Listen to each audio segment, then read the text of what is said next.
نمی‌گفت، ولی با حسادت به پیتر نگاه می‌کرد که با شلوارک کوتاهی که به تن داشت و پاهای برهنه‌اش اینجا و آنجا دست و خیز می‌کرد و بزها هم با پاهای لاغرشان به دنبال او بر روی صخره‌ها و چمن‌ها می‌دویدند و از کوه بالا می‌رفتند. دختر بچه یک دفعه بر روی زمین نشست و خیلی سریع شروع به درآوردن کفش‌ها و جوراب‌های بلندش کرد و بعد هم کلاه و شال قرمزش را برداشت و بر روی زمین انداخت و سپس دکمه‌های لباسش را باز کرد و خیلی سریع آنها را درآورد.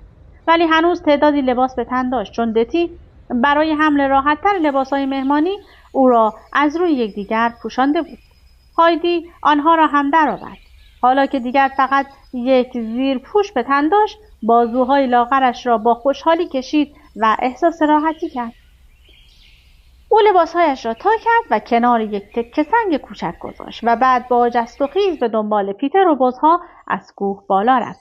پیتر قبلا توجهی نکرده بود که دخترک چطور پشت سر او راه می رود، ولی حالا که او با لباس راحت‌تری همراهش بالا پایین می پرید، لبخندی زد و برگشت به عقب نگاه کرد و دید که لباسها در کنار تکه سنگ کوچکی گذاشته شدند.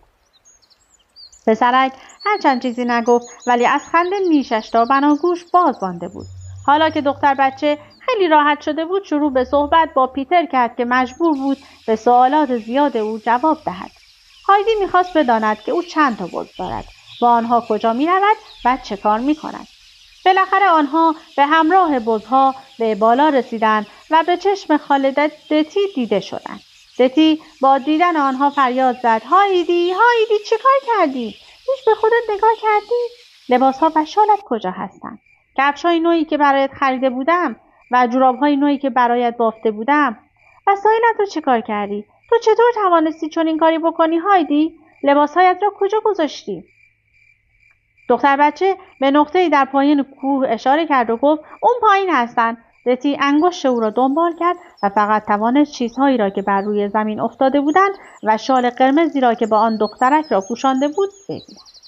دتی با عصبانیت فریاد زد: تو لیاقت چیزی را نداری. چطور توانستی چنین رفتاری کنی؟ چطور خودت را لخت کردی؟ منظورت از این کارا چی بود؟ دخترک که به نظر نمی رسید از کار خودش پشیمان شده باشد گفت: من هیچ لباس نمیخوام.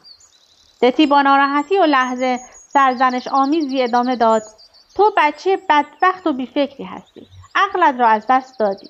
حالا چه کسی قرار است پایین برود و آنها را بیاورد؟ نیم ساعت راه هست. پیتر لطفاً سری برو پایین و آنها را برایم بیاور. همینطور آنجا نایست و اینطور به من خیره نشو.